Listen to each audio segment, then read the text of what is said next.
I appreciate that, Frank. Jim, appreciate it. RJ, everybody else, Tozzis, great meal today. Appreciate you guys having me. This is awesome. I have been in the crowd on a few occasions here, listening to speakers. I'm always impressed with your guys' support, your passion for sports. Whenever I come to this event, I think of like the story of this football coach down in the South. He goes 12-0, team wins a championship, and they're at a banquet. He's up here like me speaking. He's at a banquet.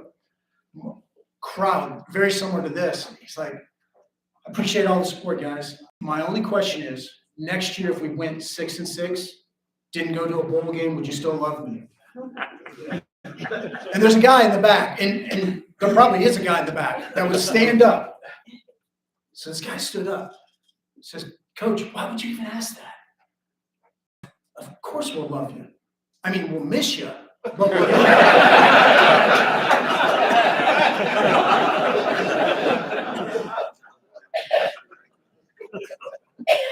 So I do a lot of work with leadership. I do a lot of work with student athletes, with teams, coaches, and I always like to get a gauge for where the people are at when it comes to leadership. And so I want to do the same thing here with this group. I know you guys are passionate about sports, but I want to kind of see what you think of when it comes to leadership. So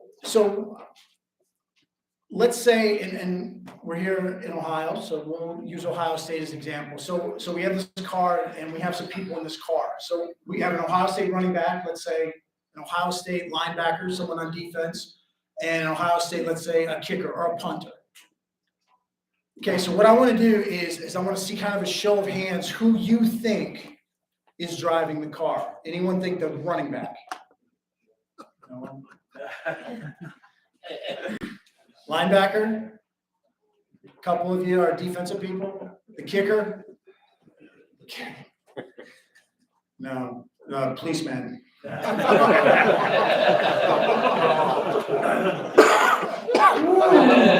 I just lost half of the crowd, more than half of the crowd. What Frank didn't mention was that I'm a former season ticket holder for the Michigan Wolverines. Now, a few years ago, you had Jamy Bechler up here. You had Jack Harbaugh, and you didn't boo them. And they're Michigan coaches and Michigan people. But I grew up in Michigan. I live in Barberton, which is the home of Jamy Bechler. All right, excellent. But no, Ohio State's not all bad. Ohio State's not all bad. There's some good people there. Clark Kellogg, one of my favorite people in the world. Great guy. He's been on our podcast. I've gotten to spend some time with him. Great guy. Chris Holtman. A lot of you know Chris Holtman, the basketball coach. He and I came up together as young assistants. We'd travel to recruiting events. We'd hang out together as young assistants.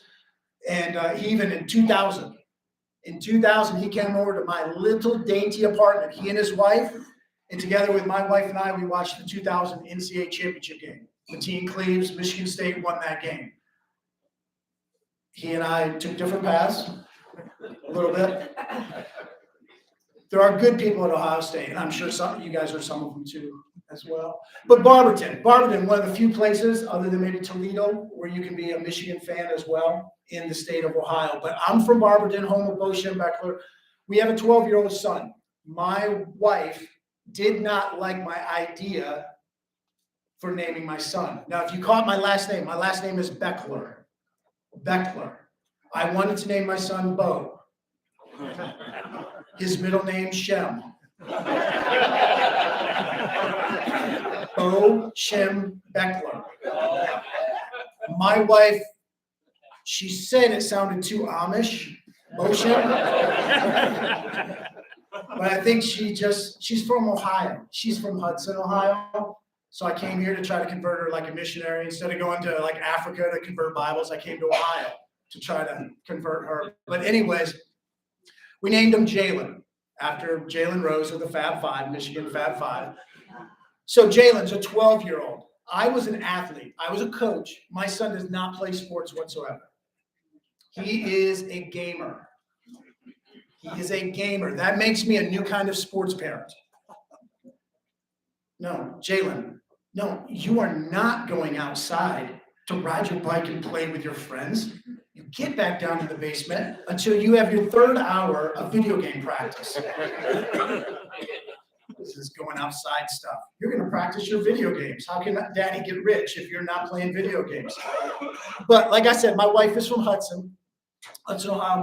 My father-in-law is here in the crowd, Keith Starcher. Thank you. Well done for raising her up. But my wife, Tabitha, she grew up in Hudson. She actually babysat for the kids of George Lilja. Some of you people may know George Lilja. He was an offensive lineman for a couple of years for the Cleveland Browns. He was also an All-American in Michigan. So that she had that on her resume. So that made her a fairly attractive wife material since she makes good decisions of who she associates herself with. So that will be the extent of my Michigan jokes. So the rest of you can start listening again. I started loving sports in second grade. And I was like most kids, I hated to read, but we have to learn how to read at some point. And in second grade, my teacher wanted us to read. But here's the thing, she motivated us because I loved prizes. I hated to read, I loved prizes. And she had this prize box. And if we read so many pages, then we got to go into this prize box. Well, she had baseball cards, packs of baseball cards. And I didn't really care about the baseball cards, but I liked that little stick of gum in them. So I would get that because we couldn't have candy, but I tricked it. I played the system. She didn't realize there was gum in there, so I got that. Well, I started collecting these baseball cards, these sports cards. Now, fast forward all the way to third grade. And in third grade, I find this card, this guy, a football card of a guy named Chester Markole. Anyone ever heard of Chester Markole? There's like 3 people. Chester Markole was an all-pro kicker for the Green Bay Packers.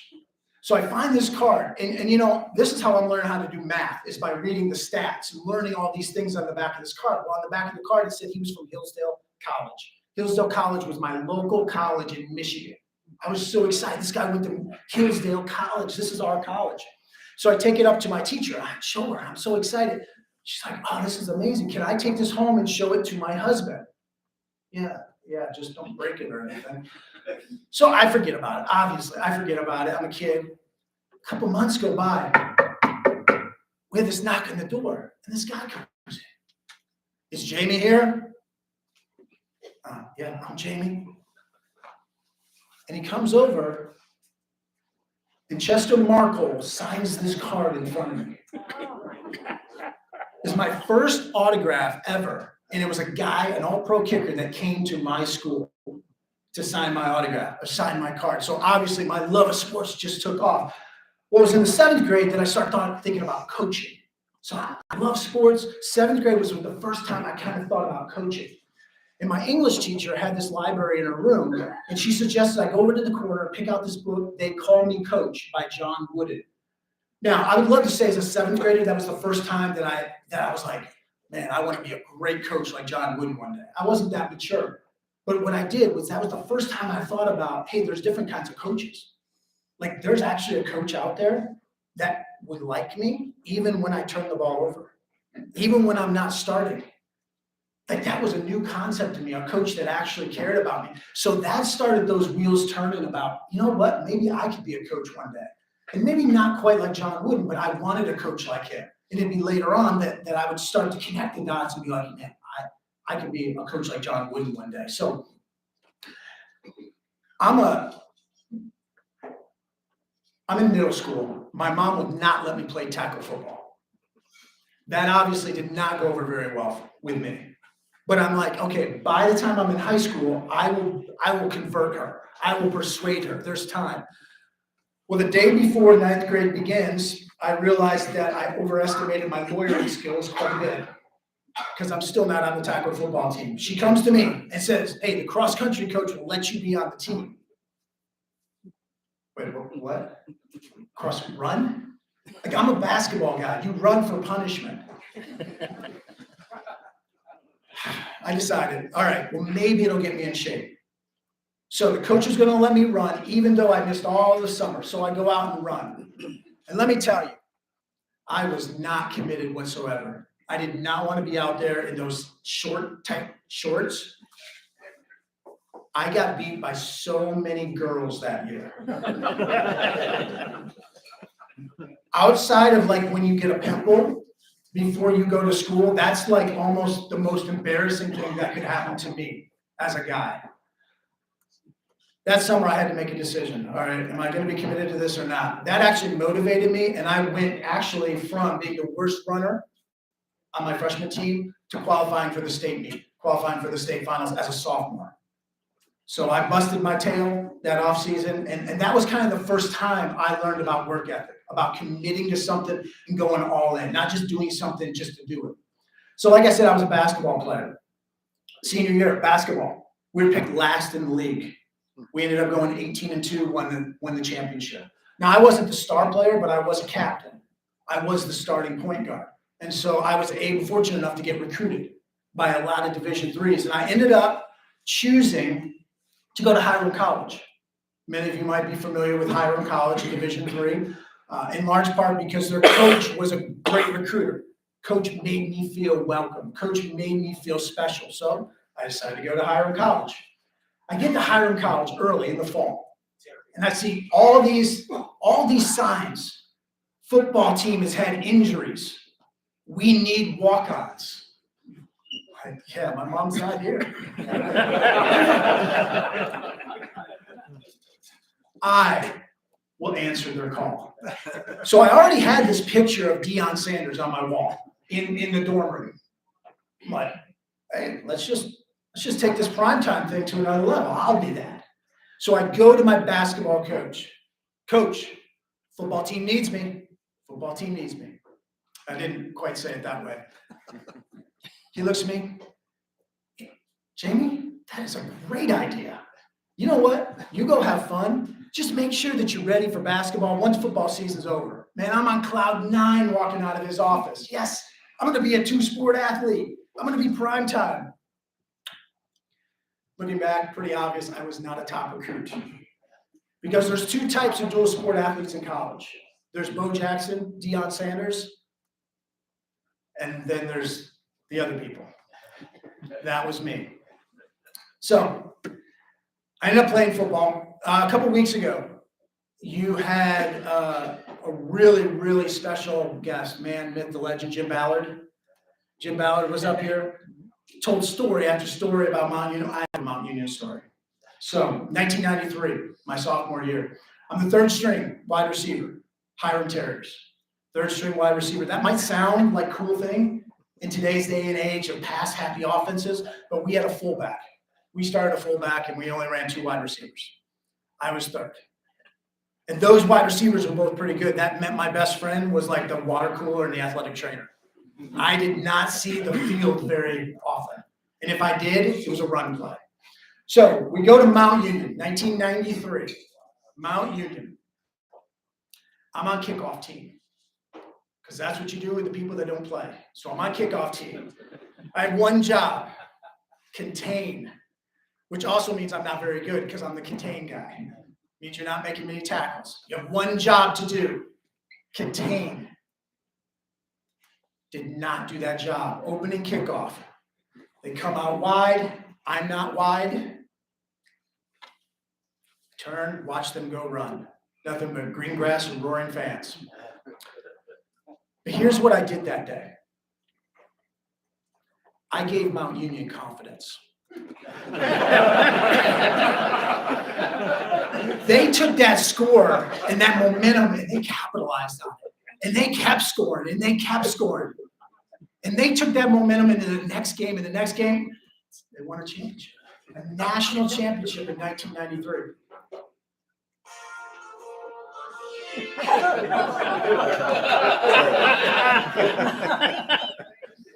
Because of the confidence I gave them. Somewhere out there, you're welcome, Jim. You're welcome. So I also ran track at Hiram. So that would be, if you're keeping track at home, that would be 3 sports I lettered in college, which means I wasn't very good at any of them. I did everything in track. Once again, the epitome of mediocrity. And I ran on every relay. I was the 4th guy on every relay. 4x1, 4x2, 4x4, 4x8. I was the 4th guy, not the anchor. No. We need another one. We need someone. Bechler. I was the 4th guy, every relay. 4x1. If any of you have ever run the 4x1, That's the 4 by 100 yard dash. I only ran 80. My coach made it so that when I got the baton, I was almost as far in the zone as possible. And when I handed it off, it was as soon as there was that little arrow and I could hand it off. I ran 80. The two guys in front and behind me ran 110. That's good coaching, my friends. That's good coaching. So I ran track as well. I was a communication major at Hiram, mainly because it was easy, but also because my girlfriend at the time said I didn't communicate. So I went out to prove her wrong, got a degree in it, shows you what she knows. So communication, my senior research project was on whether or not Coach Wooden's style of coaching could still work with coaches. The way he won 10 national titles in 12 years, could that work with coaches nowadays? This was back in the 90s. So I interviewed all these coaches, college coaches during their season to find out what they did and to find out what they thought about Coach Wooden. So I go to this guy named Dan Peters. And some of you may know Dan Peters. He had a great run as the head coach at Walsh University, and then he was an assistant at Ohio State, Akron, and Cincinnati for Bobby Huggins. So a lot of you may know that name, Dan Peters. He's coaching at Youngstown State at the time. He's the head coach at Youngstown State. So I go. He doesn't know me from Adam. I walk in. I asked him for 20 minutes. I walk into his office. He's like, Jamie, take off your coat. I'm like, okay. He's like, come on over here. So he led me over to his corner of the office where he had a couple couches. We sat down. He's like, you want something to drink? You want a Coke? You want a Pepsi? And we talked for probably 45 minutes to an hour. I can't remember to this day one single iota that he said about his coaching philosophy or Coach Wooden. Don't remember that. But I remember the way he made me feel. Because no other coach did that other than Dan Peters. And this is in the winter. So every interview I did, I had my winter jacket on, taking notes, being a bother, being a nuisance to these Division I coaches. Dan Peters made me feel special. He made me feel like I was important. I didn't help him at all.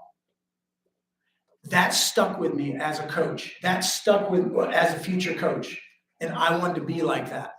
Now that project, actually, I had also sent a letter to UCLA telling them I'm doing this project. You know, I'd love to talk to Coach Wooden. Yeah, whatever.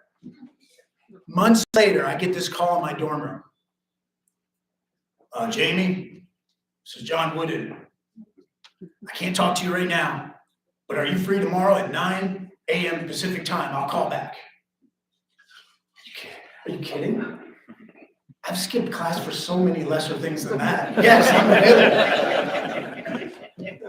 So I got to interview Coach Wooden on the phone. He called me in my dorm room. So I leave Hiram. I go to Kent State to be a graduate assistant on the men's program. Some of you may be familiar with Kent State's men's basketball program.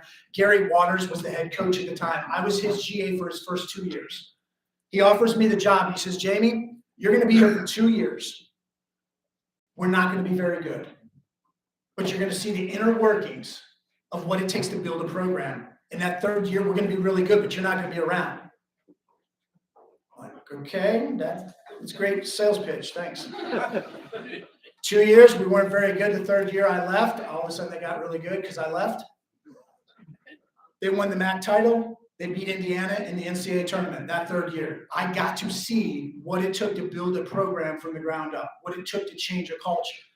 Gary Waters did an amazing job at Kent State, and they kept it going, kept it going, kept it going. So that was a springboard for my basketball coaching career. I then went on to be a coach for a long time, about 20 years. But my goal was always to be a head coach by the age of 32. So when I came out of Kent State, I went to Anderson University in Indiana for 3 years. Those 5 years total, I made a total of $36,000 in 5 years. $36,000 in 5 years. But I sacrificed. I was like a Siamese twin to every coach that could help me. The head coach, I was there at their beck and call. I did everything possible. I sacrificed because I wanted to be a head coach by the age of 32. After 5 years, I was 27 years old. I became the youngest women's NCAA head coach in the nation. So I was a women's coach for the first time. I was a head coach for the first time. And I left the Midwest for the first time. I went to Texas. I didn't know what I didn't know, but I was 27. I went and had a lot of success. I also made a lot of mistakes. I was coach of the year, set a lot of records. I also made a lot of mistakes. After 4 years at that school, they allowed me to take my talents elsewhere.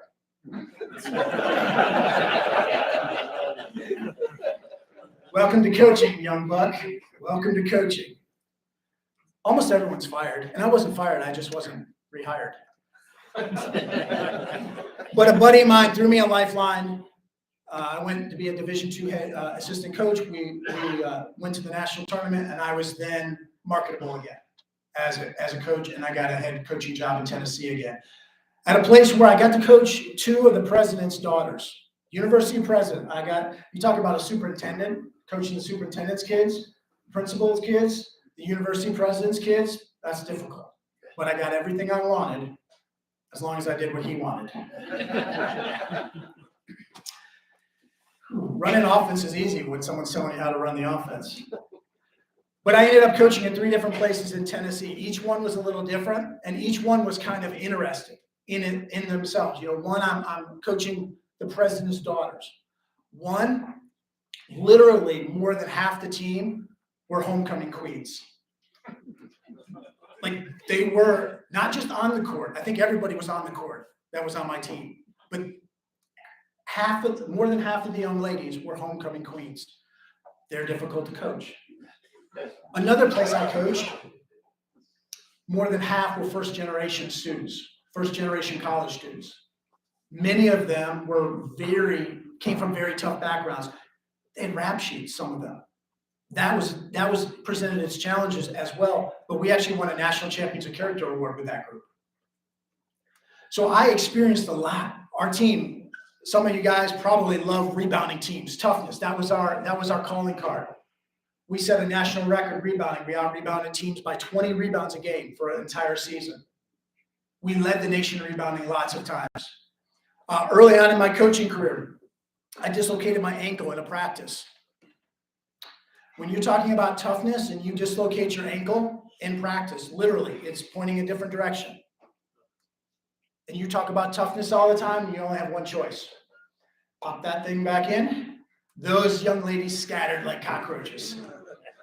But I'll tell you what, you talk about toughness after that, they kind of listen to you. But I experienced a lot in coaching. And so now what I'm doing is I'm working with sports teams. I'm working with sports teams all across the country, athletic departments all across the country. My background, and I just went through it really quick, but my background of having programs with big budgets, having programs with small budgets, driving 15-passenger vans after a loss. When the players are in back, they're mad, and they're eating peanut butter and jelly sandwiches. I've won Coach of the Year. I've been resigned. I've experienced a lot of things. I've been a coach. I've been an AD.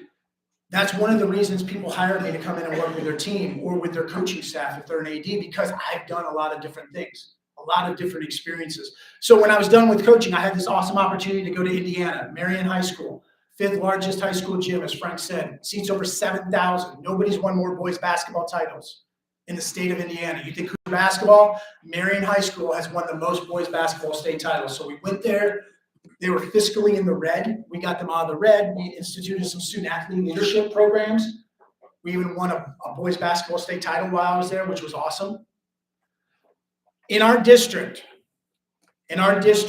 we had 3 people that were on 3-year contracts. Superintendent, football coach, and the basketball coach. Not the athletic director. The basketball coach made more money than I did and had a longer contract. But we loved our football, we loved our basketball. And that was an interesting situation then. But our boys basketball, we had 7 games in the state playoffs. The year we won the boys basketball state title, we had 7 games, 5 of them we trailed in the second half. So that was pretty cool. We also made some national news for our semifinal game. The team that we were playing got in a bus accident on the way. And so we had to postpone the game a couple days. So we had to go through all that. So when you guys think of ADs, when you guys see stuff in the news sometimes, realize ADs, coaches go through a lot of stuff, and there's a lot of behind the scenes stuff that you guys don't see. That's one of the things I do with coaches, with ADs, is to try to help them navigate some of that stuff. So after a couple of years as a high school AD, I jumped feet first. I dove into the deep end and started a leadership company. So I'm either self-employed or unemployed, depending on the day. I speak, I write some books. I've written 5 books. One of these days I'll write a good book, but I've got 5 books so far that I've written. I wish I'd paid attention more in English class when I was a high school student. I don't know if any of you are English teachers, but I'm sure you all took English, and you probably wondered, when am I ever going to need to know this? Yeah, I wondered that too, and I wish I'd paid more attention. 5 books, speak with sports teams, professional, college, high school. And we also have a Success is a Choice podcast. We do daily podcasts with that. Some are just me talking for a minute or 2 minutes for motivation. Sometimes we interview people. So we interview people all across the board. We've interviewed world champion poker players, pastors, entertainers, coaches, sports figures. We're all across the gamut. I try to interview people that I like, that I find interesting. So that is a brief synopsis of kind of where I've come from, and certainly there's so much more to it, but I want to give you a backstory, give you some stories just in general so you can understand. When I work with a sports team, when I work with coaches, whether it's at the pro level or at the high school level, I try to see different perspectives. I try to see things. I was a star athlete. I also stunk. I've had it both ways. I've been a good coach. I've been a bad coach. I've been a good father. I've been a bad father at times. I mean, I've only been a good father and a good husband.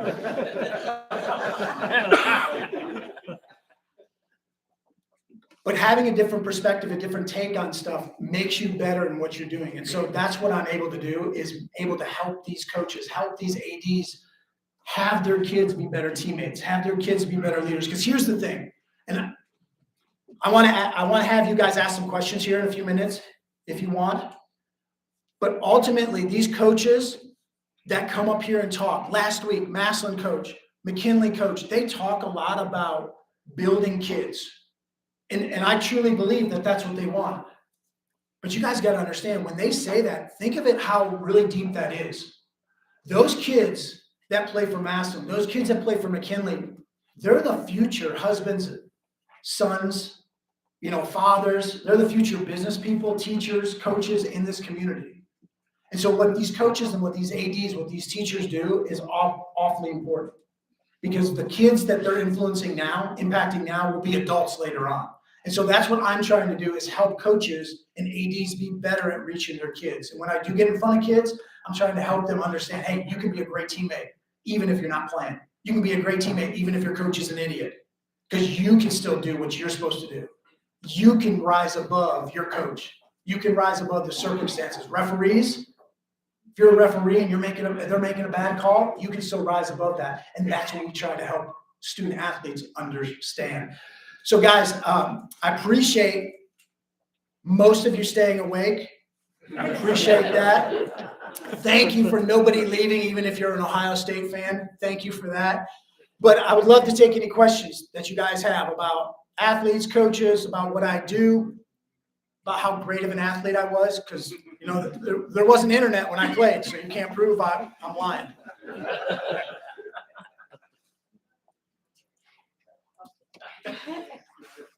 How about touching on, I said that you would do it, touch on the books and what each of them have to do with. Yeah, I have 5 books real quick. 3 of them are nonfiction, 2 of them are fictional stories. So I'll start with the fictional stories. One's about a basketball team that's not doing well. And on one bus trip, it's called The Bus Trip. And on one bus trip, the kids they realize there's some situations and conversations where they start understanding how to hold each other accountable and how to be better teammates, how they can do that. And so it's a great book for a student athlete to learn how to be a good teammate and a more positive leader, whether your coach is good or not, whether your situation is good or not. The second fictional book I have is called The Captain, and it's about a hotshot quarterback turned hotshot fighter pilot. So he's like a Heisman Trophy winning quarterback who wants to be a Top Gun pilot. and he's this hot shot pilot. He's always been the star. He's always been the leader, but he doesn't truly know what leadership is. He thinks it's really just about being in charge, about being the best player. And so there's some situations that happen where he starts to understand that his influence and the way he inspires his teammates, he needs to change some things. And then my 3 nonfiction books, one of them is called Building Champions, Success Principles from A to Z. So A is one thing, A is attitude, B is belief, C is courage, and it goes on down the line, 26 of those. The leadership playbook is my leadership philosophy in general. And my leadership philosophy is slightly different than most leadership people. Leadership is not just about positions and titles. As a coach, as a teacher, as a parent, you have a position of leadership, you have status, but that doesn't make you a good leader. Anyone can be a leader because anyone can influence. Even when I was the worst player on the team, even when I'm a backup, I still can be a leader because I can influence my best friend. We can influence each other. We can lead each other. So the leadership playbook, and then my 5th book just came out. It's called The Coach's Bulletin Board, and it's 1,000 plus, more than 1,000 quotes and thoughts and stuff. It would be things that a teacher or a boss or a coach would put up on a bulletin board. So we wanted to do that. So those are 5 books in a nutshell. Thanks, Jim. Yes, sir. Can you share a little bit about your conversation with John Wood? Yes, I've actually had 2 conversations with John. Well, 3, technically. I had that quick one. I had that about a 30-minute conversation that next day with Coach Wooden. It went awesome. He was so grateful. All right, he was so gracious with his time. Not grateful, but he was very gracious with his time. He answered all my questions. He was very friendly, but he was very, he wasn't talkative. Like, he didn't just go on and on and on. He answered my questions, but he was very gracious with his time. Years later, I actually had another sit down with him out at UCLA. Our team at Anderson University went out to UCLA to practice. We went out to play some games in LA, and we practiced at UCLA, and he came in and watched our whole practice and then talked to our team. And so I was able to spend some time with him. He was 90 years old at that time. He'd driven himself to the arena. I don't think that was a smart move, but he'd done that. But he was very gracious. Once again, great guy. He sent me a note after we talked, thanking me for my time. I'm like, no, it should be reversed. But he sent me a note card. I still have that to this day. It's awesome. Thanking me for my time. So that meant a lot to me.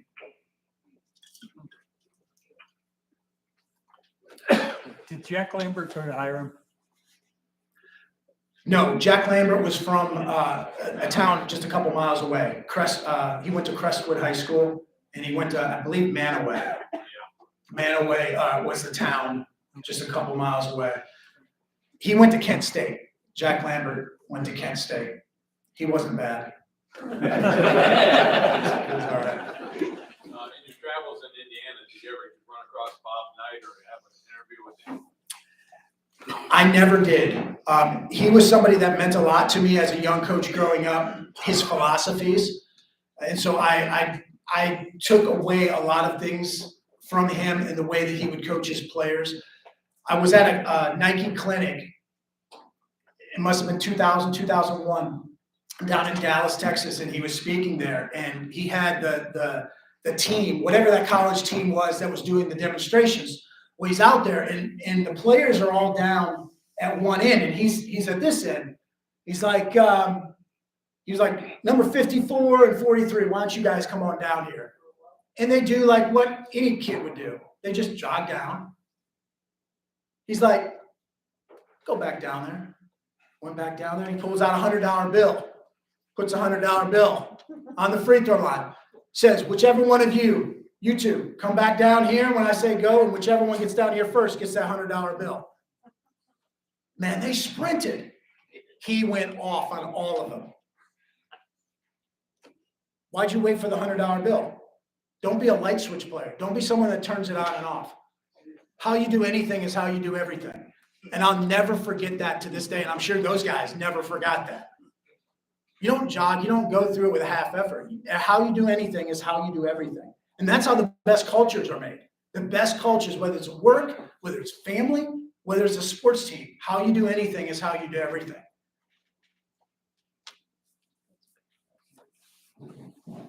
You think you can help the Cleveland Browns by talking? I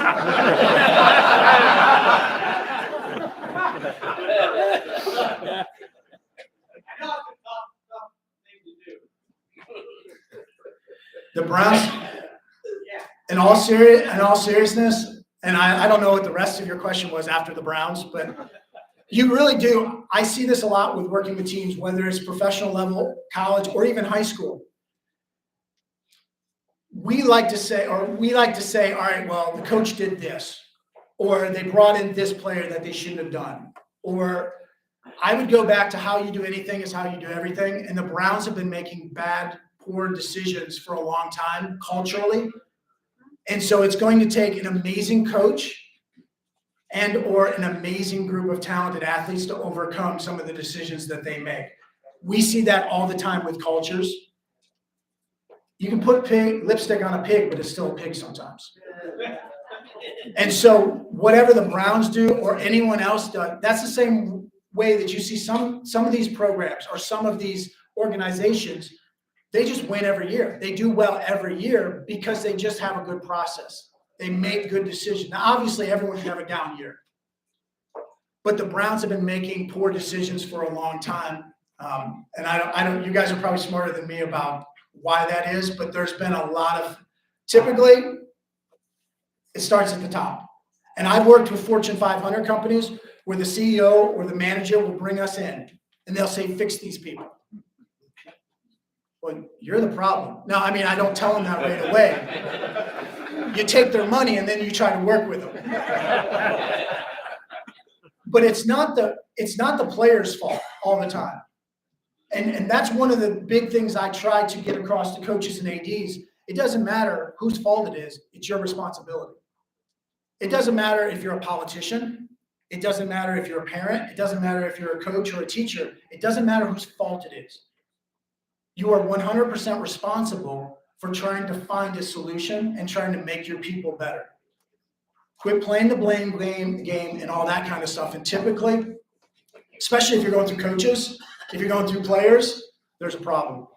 So I spoke way too long on the Browns. There's another question back there. There what? Yes, ma'am.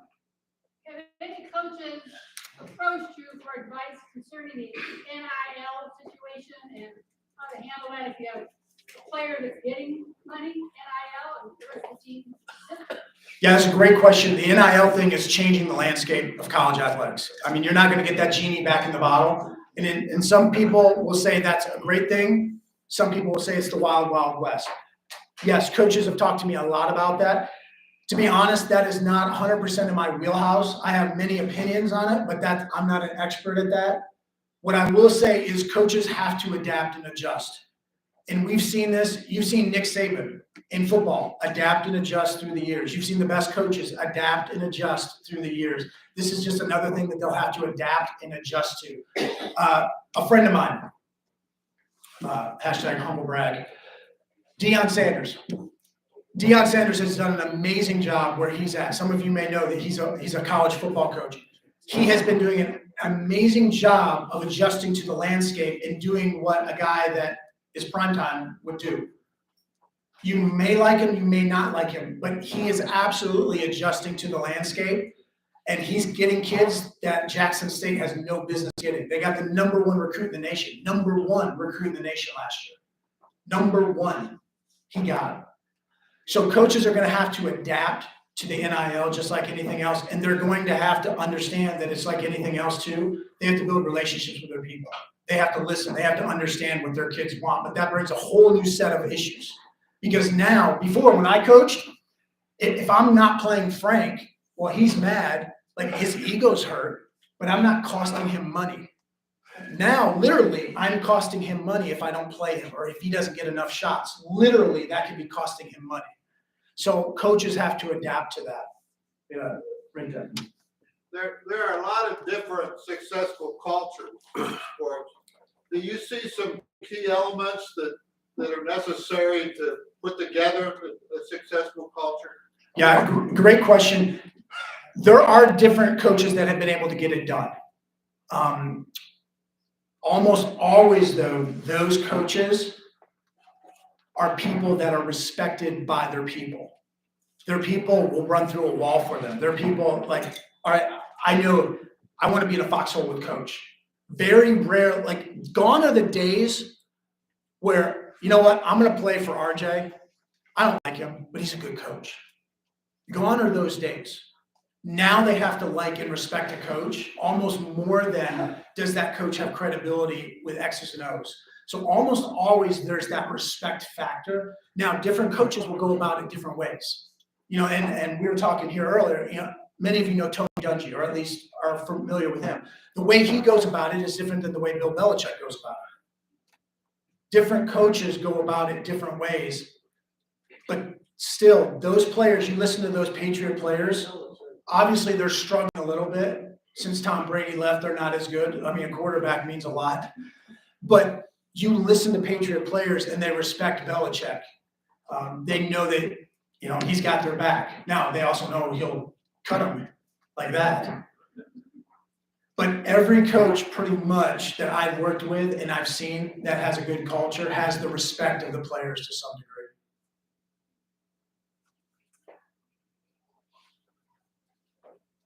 Over here. Oh, Tom Izzo recently came out, he spoke against the transfer protocol.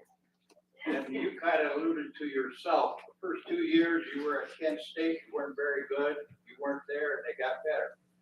He alluded to the fact that he says when players get into a situation that's not good, they want to leave.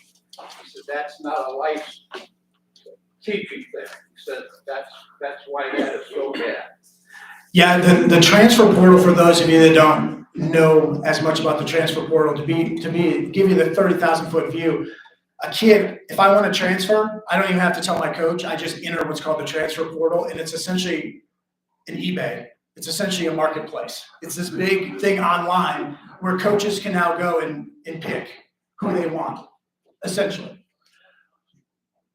I do not like the current state of the transfer portal because it doesn't teach any responsibility and it's just too easy. I do like the idea of it in general from a broader sense, but I don't like the current makeup of it. There has to be some responsibility that kids bear, not being locked into being at a place. Okay, I go to Hiram and I want to transfer. I shouldn't have to be locked in there, but I should have to at least give a heads up to my coach. I should at least have to tell my coach, hey, I hate you and I'm leaving. That's not even the case. Like, it's not even you have to get permission. You don't even have to tell the coach. Institutions spend a lot of money, time and money on recruits. There should be something there.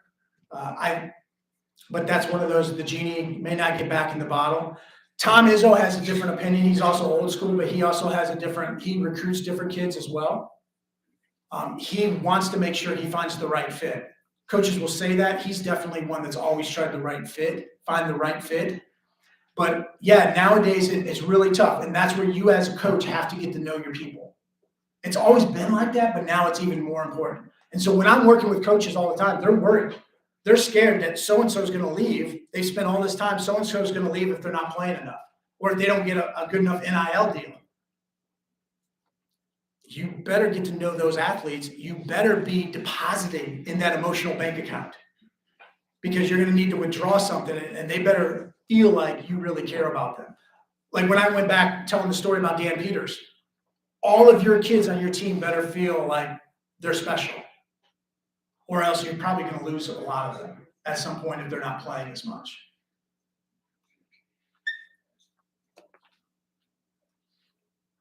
Yeah, I read quite a few years ago about all those gigantic gyms in Indiana, and do they still fill them up? I'm sure they've lost their population like we have. No, and that was a struggle for us because we wanted to hold on to the tradition, and we had this huge gym, but it wasn't empty. But we would only get 1,500, 2,000, which I know for some people that's a lot. But for a 7,000 seat arena, that looks small. For those of you familiar with Cleveland State, you know, they for years would have that big, nice arena and there's nobody in there. Well, they could even have 2,000, 3,000 people and it looks small. So most gyms are like that. Now there's two types of gyms in Indiana for the most part. There's the big ones, and then there's the real small ones. You've seen Hoosiers. Well, I've had the fortune of doing a basketball clinic at Hoosier Gym a couple times, at the gym that Hoosiers was filmed in, that small little Cracker Jack gym. So that was fun to do a basketball clinic. I just did that one in August over there in Indiana. But yeah, they're not full up. But the reality is, same with football. Outside of a Massillon-McKinley game or a rivalry game, it's hard to get people to come to games. Just in general, there's so much stuff going on, whether it's football or basketball. It's hard to get people out nowadays. But yeah, the basketball tradition is still a big deal, though, in Indiana, but not quite as big as it used to be. Is team camaraderie effective? Is it still there? Or is there animosity between players? I would say yes and no. Yes, it has to be there if you're going to achieve your potential as a team. But there's plenty of teams we see that don't have good camaraderie. They win a lot, but they don't achieve all their potential. And you see this all the time. A team, let's take a basketball team in the NCAA tournament. You know, they win 28 games, 29 games, and they fizzle out in the second round or the third round after you placed all your money on them to win your bracket. That happens. What you don't see is Jawan and Chris, they're both putting up 20 points, but they don't trust each other. And so what happens is they don't go as hard to go set that screen when the other one's getting the shot. They don't torpedo, they don't sabotage their team, but they don't believe in each other or they don't believe in their team. And it's not a blatant thing, but it's one of those where I'm not going to go hard. I'm not going to bust my tail for someone I don't like. And so you do have to have that camaraderie if you're going to maximize your potential. Now, lots of teams win with poor chemistry, but they just don't, rarely.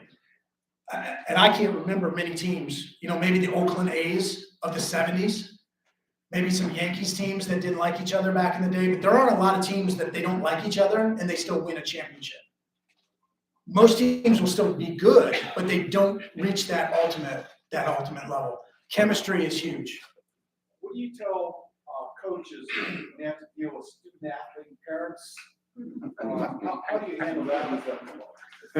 How do coaches handle their parents? Oh, look at the time.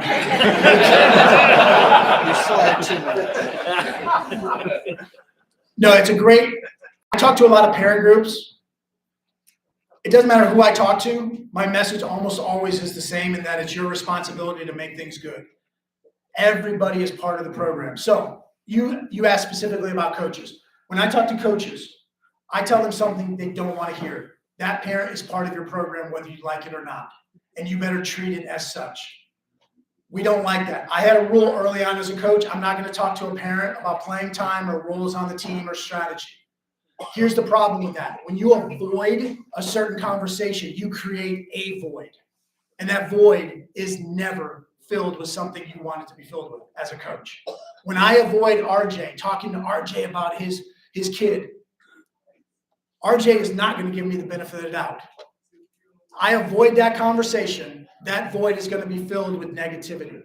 So you need to pull that parent in as much as possible to your program. You need to deposit emotionally in that emotional bank account. If you're going to have a tough conversation with that parent at some point, then you need to have a strong bond with that parent. And so we work with coaches to try to understand how to maybe get some team camaraderie with their parents, because they're going to need it. And it could even be, you know, keep your friends close and your enemies closer. It could be one of those things, but you need those parents, because at best you're trying to get them not to go from they hate you to they love you, but just go, maybe they give you one game benefit of the doubt. Maybe they give you just a little bit of that benefit of the doubt. Maybe they don't talk trash about you to the superintendent or another parent a little longer than normal. And that's what you're trying to get at. Maybe not 0 to 10, but 0 to 1, and then 1 to 2. You're trying to melt some ice a little bit.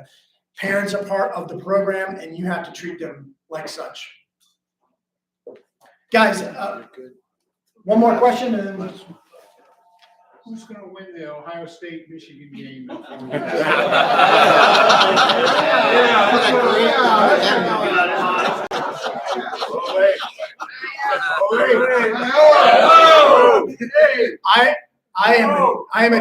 I am a diehard Michigan fan, but I would not be placing money against the Ohio State team ever. I won't be putting my money on that game. I guarantee you that. But guys, thank you so much for your time.